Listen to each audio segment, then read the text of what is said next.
In this video, we're going to discuss the Lensmaker equation. A thin lens can be thought of as two spherical refractors, which we have already discussed in the previous video. In this figure, for example, you have rays of light arriving on the left side and going through the lens and then going out on the right side.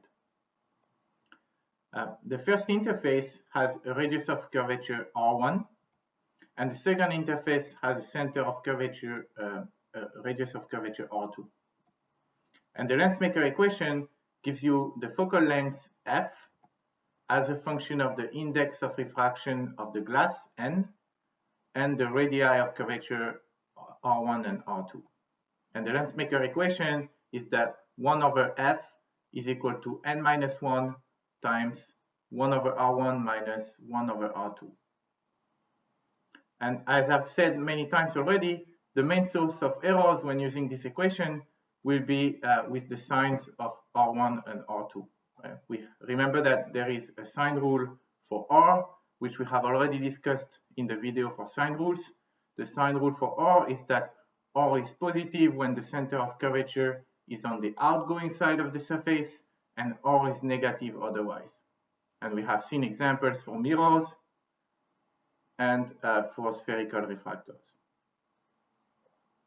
So, for example, for this lens, for the first interface, the center of curvature is on the right, and the outgoing side of the surface is also on the right, so R1 is positive.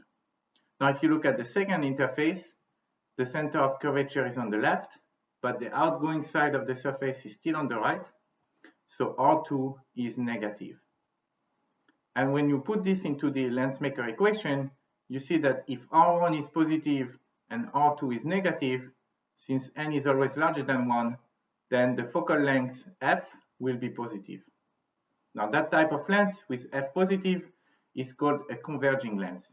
And this is because it will tend to converge the rays towards the optical axis. Now let's consider this lens with another shape. For the first interface, you see that the center of curvature is on the left, but the outgoing side of the surface is still on the right, so R1 is negative.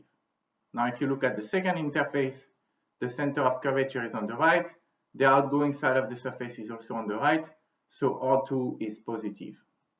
And so again, if you put this into the Lensmaker equation, you see that if R1 is negative and R2 is positive, then the focal length f will be negative.